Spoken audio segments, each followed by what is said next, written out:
سلام دوستان، شاهین خالدی هستم و ممنون از اینکه 3D CG رو دنبال میکنید. خب با هم دیگه این در واقع شیلدی که روی دوش این کاراکتر هستش رو تا اینجا آوردیم.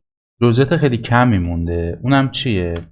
یه تیکه اینجا یه شیپیه که خیلی هم واضح نیست چیه، یه حالت حلزونی طوره که حالا میتونیم بسازیمش، همین چیزی که میبینیم و درک کنیم و بسازیم.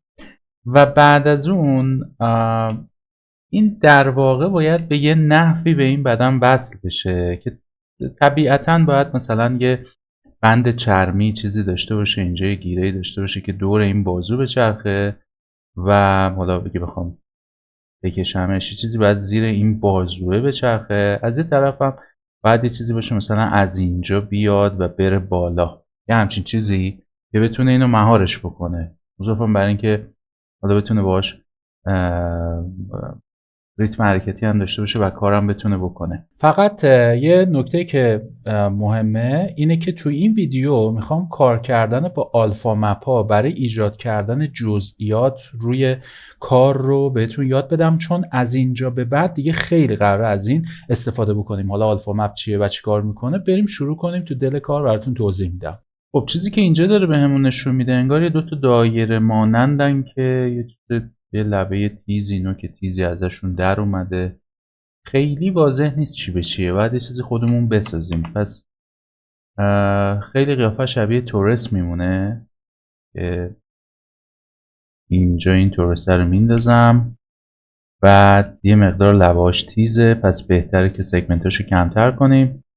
من اینو بیارم پایین چون انقدر سگمنت اصلا نیاز نداریم، خیلی زیاده. مثلا 12 تا بسته. از این طرف هم کمتر میکنم.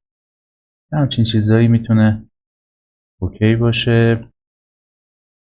به 90 درجه از این ور بچرخونیمش، بیاریم بالا. اسکیلش هم اینطوری که این داره نشون میده همچین چیزایی باید بشه احتمالا. خب حالا من یکم بیارم جلو چون این مقداری باید جلو چشمون باشه موقع کار کردن. اوکیه. یه حالت شاخ مانندی چیزی ازش بیرون اومده و یه سکشنی هم زیرشه که میتونیم با همین شروع بکنیم به انجام دادنش دیگه. اولین نکته که اینجا به نظر من داره میرسه اینه که این وسط یه اجی داریم و عملا بهتر یه ذره بیارمش این برتر، راحت‌تر بشه کار کرده. عملا چیزی که داره به ما نشون میده اینه که آقا این بالا یه فرم تیزیه، پس با اج اسلاید یه ذره بیارمش پایین. این دوتا رو هم میگیرم با اج اسلاید من نزدیکتر میکنم. اینم که قسمت بیرونیشه، اینو همچنان نزدیکتر کنیم. خب اگر اینا رو بگیرم یه کنترل بی بزنم با یه سگمنت تاپیمونم بهش بدیم، نگاه کنید اون فرم چیزی که بودو بهمون میده. فقط چیزی که الان داره بهمون میگه که آقا اینا رو یک کم باید به پایین نزدیکتر کنی، چون بالا به نظر میادش که ضخامت بیشتری داره. اینو من بگیرم، اینم بیارم پایین، اینم همینطور. نگاه کنید قسمت بالاییش بیشتر از قسمت پایینیشه. دوباره یه کنترل آر اینجا میزنم،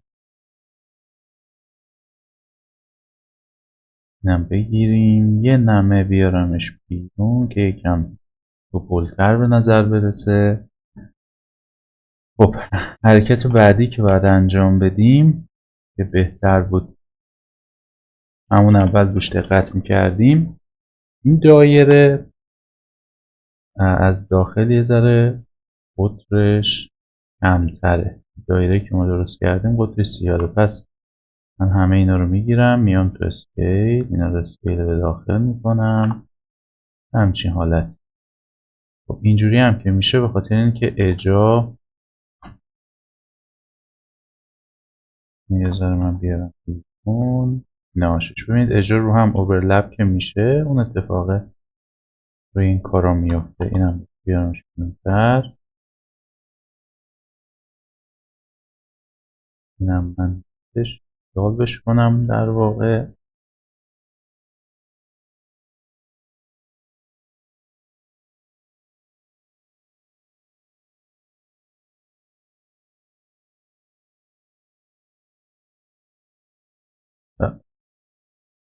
اینم بگیریم. این جابجایی که انجام دادم یه مقدار باعث شد که اینا با هم دیگه فرو برن. خب حالا بیایم یه دونه از این فیس ها رو، این دوتا رو یه میزنم میارم بیرون. قراره که یکم سریع کار کنیم دیگه، نه همچین چیزایی نباید خیلی ازمون زمان بگیرن. اینا رو میذارم اینجا، فقط بهش یه فرمی میدیم دیگه. هم بذاریم اینجا، یه کنترل آرم اینجا بزنم، به ذرم اسکیلش جمع جور میکنیم. من میارم پایین، نام بیاد عقب‌تر.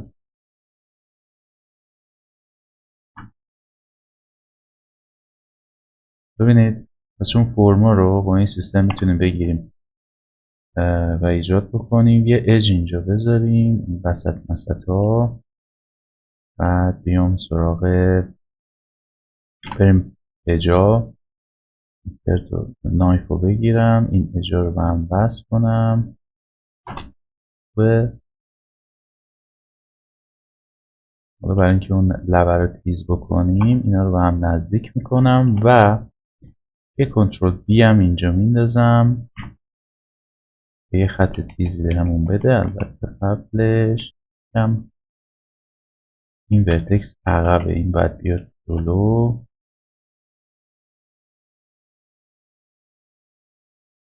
خوبه. اینا رو حذف کنم.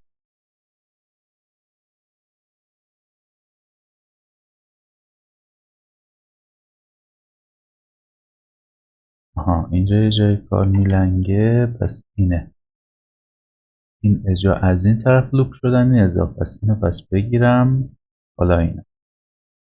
خب یه کنترل بی اینجا بزنم، کارو میکنیم که اینجا یه خط تیز داشته باشیم. ببینید دوباره از این طرفم یه بار دیگه یه کنترل بی دیگه به این میدم، اجو بگیریم، یه کنترل بی هم بدیم. این اینجوری که میشه و کاری انجام نمیده یعنی یه جای کار میلنگه.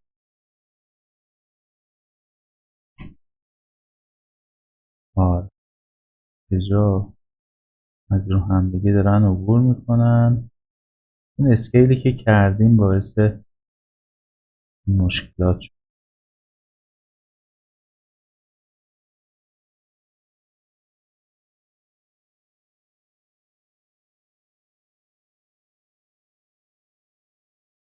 اینجا رو درست کنم.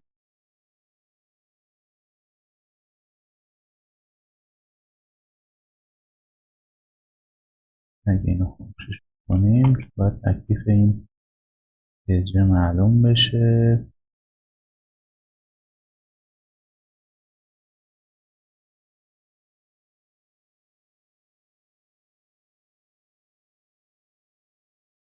خب من بگیرم دل حاده یه دیلیت بکنیم. خب الان درست شد. چند تا فیس رو هم افتاده بودن، برای همین کار مشکل کرده بودن. خب پس تونستیم یه همچین چیزی هلوش در بیاریم. حالا فقط یه کاری انجام بدم، این یکم بیارم بیرون، این رو هم دیزالو کنم خاطر اینکه اونجا خیلی تیز شده بود. اینم بیاریم بیرون، یکم گردتر باشه. به اینم یه فرمی بدیم.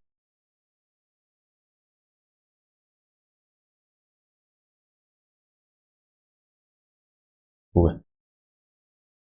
حالا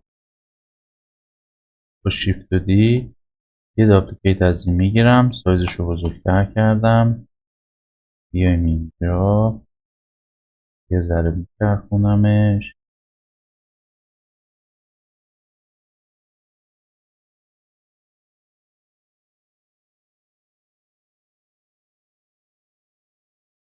اینا رو هم بگیریم.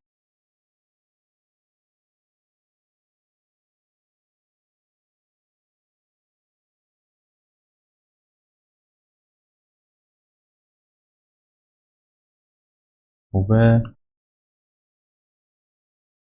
بعد بیام اینجا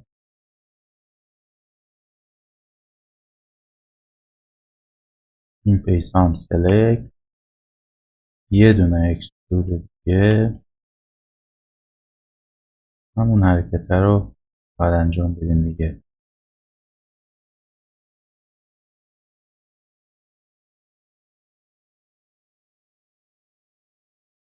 خب دوباره اینجا یه اج میندازم، یه اج دیگه هم اینجا، یه کنترل بی هم بهش میدیم، اون حالت تیز بیفته.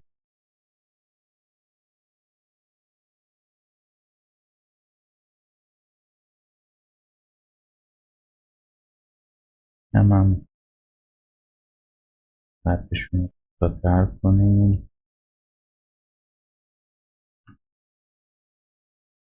خب حالا اینا رو میگیرم و باید بیاریم روی خود کار اصلی قرارش بدیم. فقط میخوام تو این ویدیو یه چیزی در موردش صحبت بکنیم، اونم استفاده از براشای آلفایی که برای بلندر هست و شما میتونید براشای اسکالپتینگ بلندر رو توی اینترنت خیلی زیاد سرچ بکنید و پیداشون بکنید، ازشون استفاده بکنید. حالا سیستمشون چجوریه؟ من این دوتا رو بذارم کنار، این دوتا رو میگیرم اپلای میکنم، ساب دیویژن سرفیس هاشونو، این و این. خب حالا اگه بریم تو اسکالپتینگ ببینید این براشا وجود دارن توی اینترنت و بعد از اینکه دانلودشون میکنید توی قسمت براشا این اوپن رو میزنید و اون فولدره رو در واقع ادش میکنید، تمام براشا این تو لود میشن و این لایبرری هاشونه، یعنی تعداد زیادی از این براشا وجود داره. حالا اینا سیستم و رویهشون چجوریه؟ ببینید اینا طرحهای مختلفی که روی کارا میتونه بیفته. من مثلا اینو انتخاب میکنم. خب این آلفا رو میبینید، این تصویر مشکی که میبینید آلفا مپه و همون سیستم بامپ و دیسپلیس و ایناست که تیرگی روشنی ها رو تبدیل به پسته بلندی میکنه. یعنی من اگر اینجا یه کلیکی بکنم اون فرم رو بهم میده، بیام این آبجکت رو بگیرم چون اون داشتش روی پشتی این کار انجام میده. خب یه ذره نزدیکتر نگاه کنید، فرم ببینید روی کار که داره سعی میکنه اجراش بکنه. پس این سیستمیه که آلفا مپ انجام میده. حالا شما بر اساس استروک هایی که اینجا هست میتونید راش رو تعیین بکنید که کجا اتفاق بیفته. اینی که کیفیتش پایینه به خاطر میزان سگمنت های اون کاره، یعنی اگر سگمنت های این کار بیشتر بشه شما چون رزولوشن میادش بالاتر عملا میتونید با کیفیت بیشتری اون آلفا رو روی کار بندازید. الان نگاه کنید، پس سیستمش این ریختیه. حالا این حالت، این استروک ها حالت های مختلفی که شما میتونید آلفا ها رو روی کار بندازید. مثلا به صورت دیفالت خودش روی انکرده که میگه هر جوری که بزنی اونجا با کلیک و درگ تا زمانی که مثلا موس رو رها بکنی من اونجا اون آلفا رو اجرا میکنم. خب یا فرض بگیرید بیام مثلا سراغ این یکی میبرمش روی درگ دات میذارم. درگ دات میگه هر جا که تو انتخاب بکنی اونجا رو من اون طرح رو میزنم. خب و اگر سایز براشتون رو زیاد بکنید، نگاه بکنید، پس اثرش هم تغییر خواهد کرد. و فکر کنم تا ته قضیه رو خوندید. شما یه دنیا میتونید اینجا افکت های مختلفی رو ایجاد بکنید با تمام این آلفا هایی که وجود داره. حالا مثلا این آلفا های کرک رو میارم. خب مثلا فرض بگیرید که اینجا مثلا این حالت ترک رو بندازم، یا داخل اون آلفای قبلی نگاه بکنید افکت جدید رو میگیرید. اینجاها دوباره میایید اینجا میگردید ببینید چه آلفای بهتری تو کار پیدا میشه. الان مثلا اینا آلفای خوبی هستن. اینی که یه ذره اینجوری میشه این به خاطر رزولوشن این کاره. میتونید دوباره ساب دیوایدش بکنید تا رخ بهتری بهتون بده. اگر بخوایم بدون تعصب صحبت بکنیم، این کارا توی زبراش بی‌نظیره. اصلا یعنی زبراش برای این کاراست. اما توی یک نرم افزار 3D پکیج بلندر واقعا اصلا دیگه، یعنی تو این موضوع دیگه بی نهایته، ته ماجراست. مایا، 3D استودیو، مک اینا نمیتونن واقعا در این حد این جزئیات رو در بیارن و بسیار بلندر سبک کار میکنه. ولی واقعیتش اینه که به هر حال این جور نرم افزارها به خاطر پیچیدگی‌هایی که دارن تا یه حدی روی مش و اینا میشه کار کرد، از یه جا به بعد براشون سنگین میشه. ولی خب نرم افزار زبراش اصلا برای اینجور کاراست. من میخواستم از اول این پروژه رو به اینجاها که میرسه ببرم توی زبراش، ولی چون خیلیا پیام دادن گفتن آقا مثلا ما خارج از ایران هستیم، محدودیت نرم افزاری داریم و اینا، اگه میشه توی یه نرم افزار کار رو جمع بکنیم، به خاطر همین منم دیگه خب این مبنا رو گرفتم اومدم جلو. ولی بدونید که توی زبراش خیلی این شرایط راحت‌تر، قدرتمندتره، ولو اینکه بلندر هم داره بی‌نظیر به این قضیه میره جلو. یعنی این خیلی اصلا اوکیه، واقعا بی‌نظیره. اینا میتونن تا این حد قدرتمند کار بکنه بلندر تو این قضايا. حالا من براش های مختلف اینجا بهتون نشون میدم که ببینید سیستمش چه ریختی. حالا مثلا در بیایم پایین یه چیز شبیه اینا رو، بد نیستش یه جاهایی بذاریم، مخصوصا توی لبه ها. دوباره بیایم پایین طرحهای دیگرش هم ببینیم. اینا فلسه. حالا فلس که توی این کار به کار ما نمیادش، ولی خب فلس های جالبی داره. باز دوباره میشه از این براش های بامپ استفاده کرد توی کار. دوباره بیایم یه ذره پایین تر. این فلس هایی که بهتون گفتم نه، حالا فلس ها مثلا به درد این کار نمیخوره، ولی برای اینکه ببینید من برم یک آبجکت پشتیه رو انتخاب کنم. یه ذره این از اوناست که باید با شیفت و اف تا جایی که میشه چیزشو بیشتر بکنیم و دوم این آبجکت هم باید با ساب دیواید بشه، تعداد سگمنتاش باید بیشتر بشه. خب اینم اپلای میکنم. برگردیم اسکالپینگ، نگاه کنید. خب اگه با شیفت و اف استرنگثشو کم کنم ببینید این فلسا ظریفتر عمل میکنه. پس اینم براش دیگه که بود. مثلا میام اینجا اینا رو ببینید، فرمای این سبکی که اصلا برای شکست و حالا کرک هایی که روی سنگ و اینا میفته. الان فرض بگیرید اینو انتخاب میکنم حالت خوردگی، میتونید استرنگثش رو کم بکنید برای اینکه شدتش بیاد پایین، ولی ببینید افکت های واقعا عالی میده بهمون. یه ذره اینجا رو بیشتر میکنم برای ظریفتر.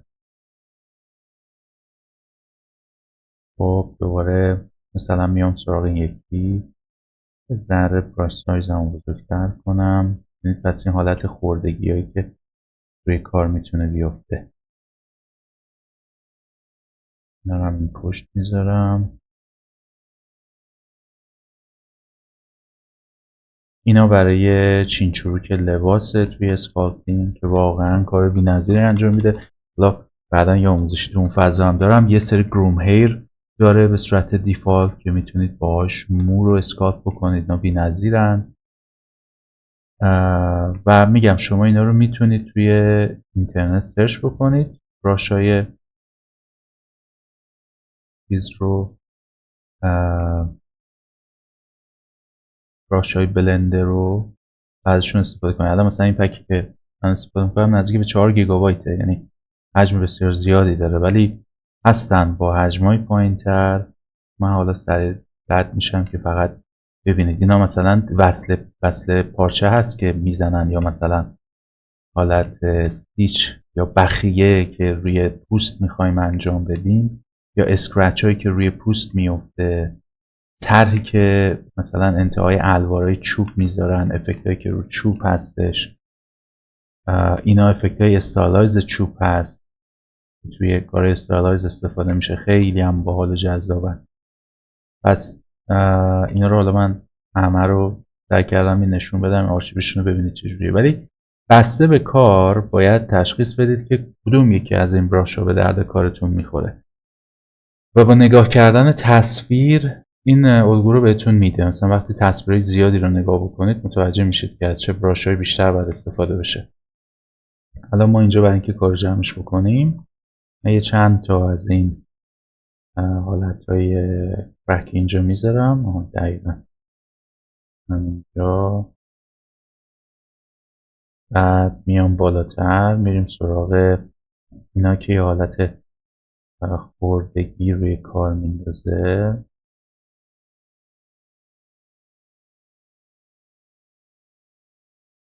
پشتش هم عملا میچسبه به این کار، یعنی بعد اسکالپینگ پشتش رو بر اساس اونا درستشون میکنیم. خب الان فرق اینا رو با هم نگاه بکنید چقدر جالب میشه.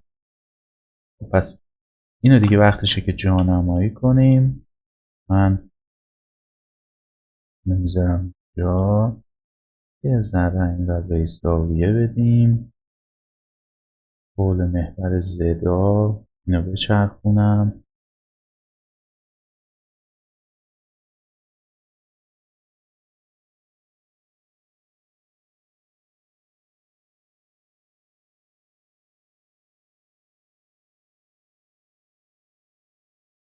اینا رو باید یه ذره با هم تنظیم بیارم جا. اینم رو محور وای یه ذره بیاد، دوباره رو محور زد بچرخه.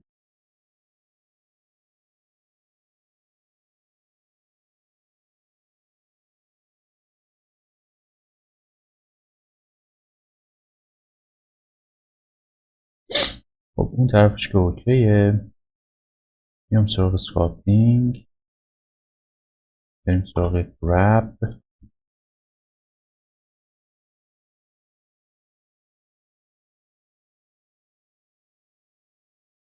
جلو اینا رو باید بیام با هم دیگه آداپته کنم. البته قرار نیست فرممون رو خراب کنم، به ذره. بقیهش هم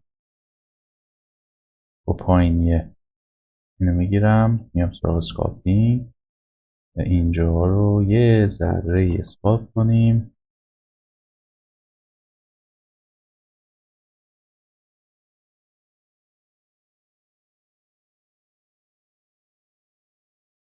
که فقط اینجا پرشن. خب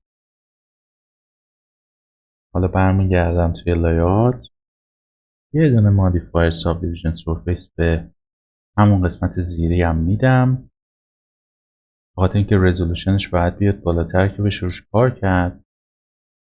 فقط چون این آبجکت خیلی بزرگه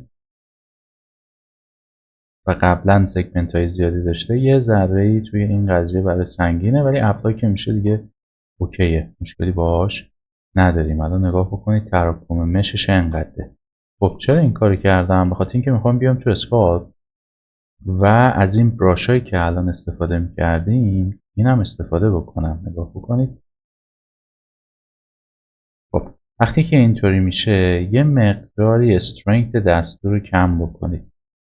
وقتی که اونطوری حالت اگزاجره میکنه و کارو خراب میکنه، نگاه بکنید چقدر جالب میشه.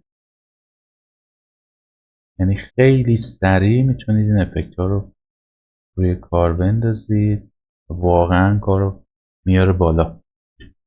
اینجا میام یه چند تا از این شکست ها اینجا بندازم و اونجا یکم جای بدی براش.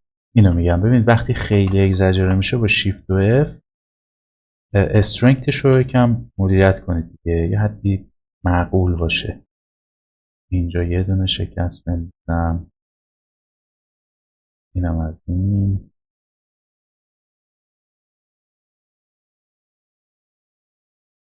این لبه ها خیلی از دستمون در نرن چون باید حالت آسیب خوردنشون رو نشون بدیم. بعد بیام اینجا یه چند تا از اینا هم استفاده کنیم.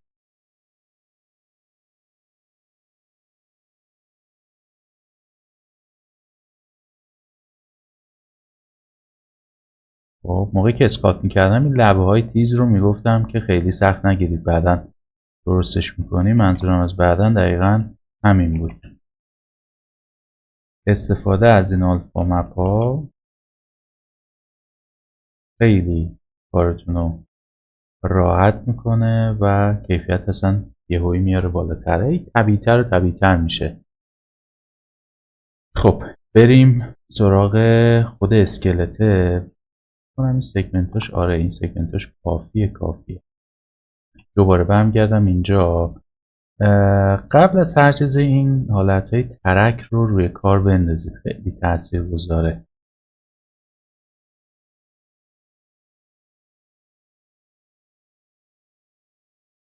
خب این تر خیلی برای این کار خوب نیست. میشه ترک، آره این جواب برای فقط استرینگش زیاده. با شیفت و اف یه ذره کم کنم.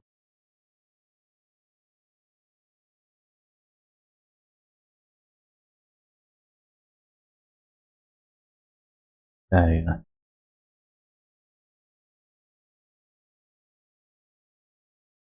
یه ذره اینجا هم بندازم. بارها اینو گفتم هر چقدر زمان بیشتر بذاریم کار قشنگتر میشه. من حالا یه ذره سریع تون دارم این کار انجام میدم که شاید خیلی باحالم نباشه ولی کارسازه. خب بیام سراغ اینا. یه جاهای خاصی رو از این افکت ها استفاده بکنیم. یا اینجا اینا خوبه. برای یه زخمی یا بذاریم روی پی این قسمت جاها.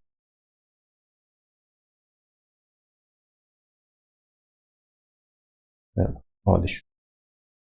خب بریم سر وقت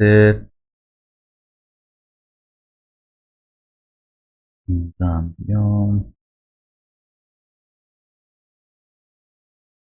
مثلا چیزایی مثل اینم جاهایش بذاریم.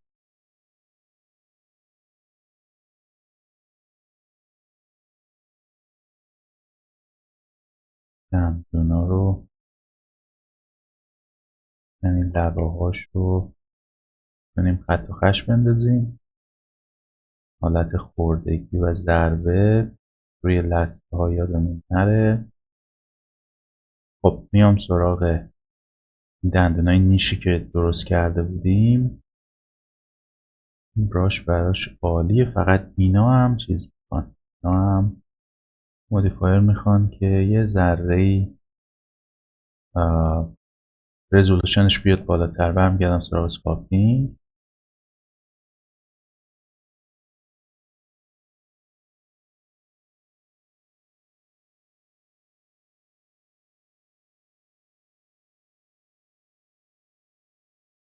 بیام از این باش استفاده کنم به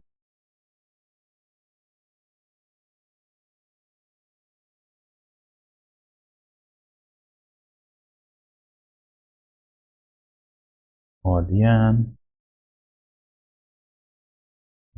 مدل ها رو باید چک کنم ببینم چرا اینا عمل نمیکنه. احتمال میدم که یکی بکنیم. بعد پشتوار به محض اینکه کار نمیکنه اولین چیزی که یکم بهش شک بکنید بیس اورینتیشن باشه.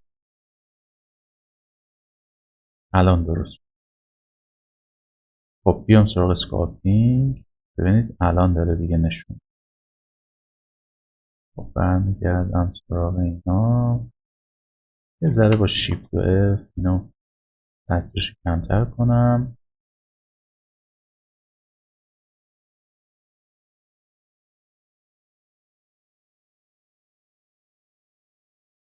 خب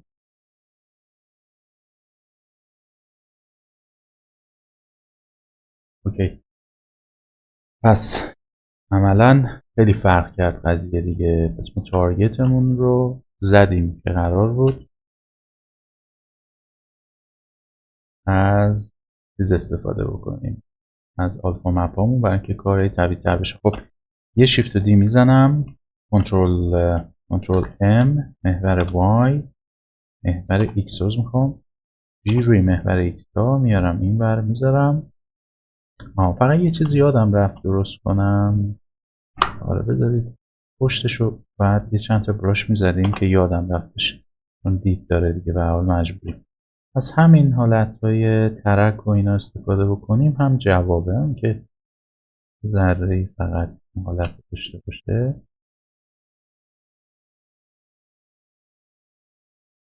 خب این اوکیه.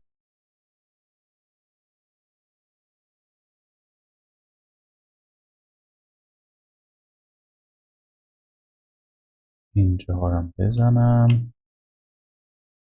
خب بیام یکی آبجکتم بگیرم و اینم همین کار رو انجام بدیم. یه ذره فقط جایی که دید داره لازم نیست بقیه چیزا رو کنیم. بعد دوباره هم بگیرم. اینم این قسمتش باز دید داره. اینجا هم بزنیم. بکنم این بافتش رو عوض کنم.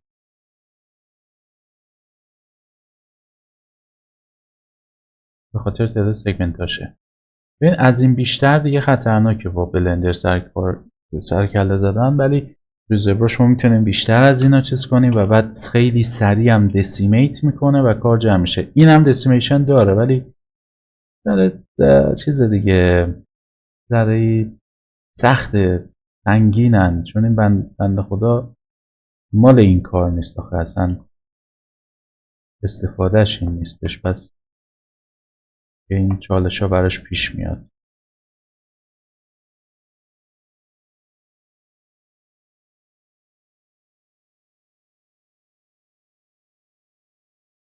خب برمیگردم این دوتا رو میگیرم، یه شیفت دی کنترل ام محور ایکس روی ایکس میارم این بر روی بعد دیگه چشمی و تو زاویه و اینا جاگذاری بکنیم. جیو ایکس، جیو وای، جیو ای.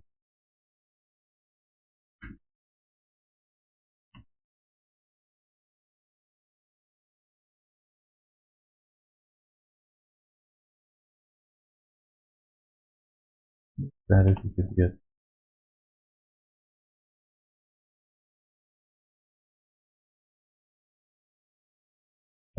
عالی شد. عملا تونستیم این دوتا سکشن هم بهش اضافه بکنیم و یک کم فقط احساس میکنم که بهتره روی لوکال برم، گلوی اسکیلش رو کوچیک‌تر کنم. آره خیلی بزرگ بود اون قبلی که جابجا هم بشه.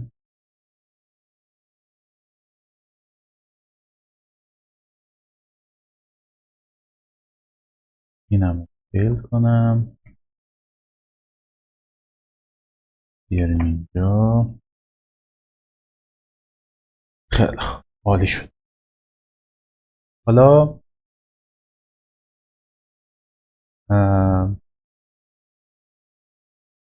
میتونیم بگیم که ساخت این قسمت دیگه تمام شده است. عملا تونستیم که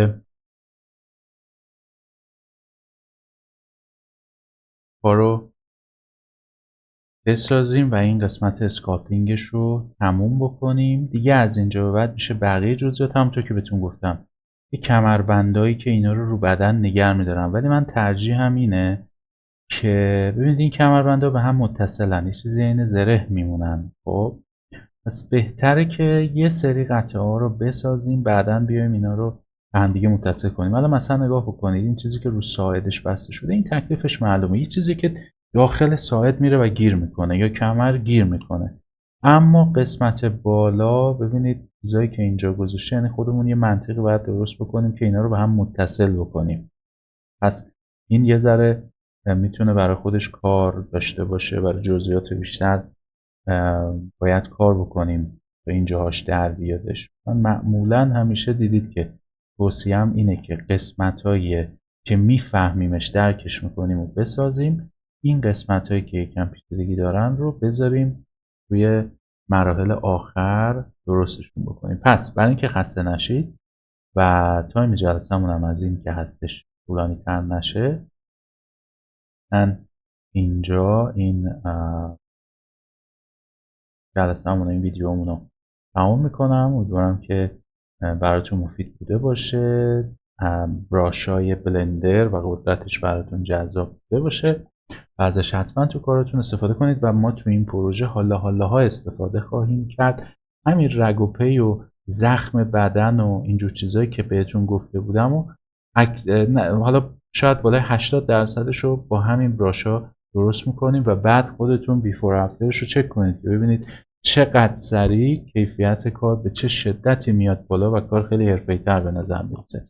پس لطفاً لایک و سابسکرایب یادتون نره، به دوستانتون معرفی بکنید و منتظر باشید که انشالله کارهای بالاتری روی این پروژه انجام بدیم. تا جلسه بعدی و ویدیوی بعدی، خدا نگهدارتون باشه.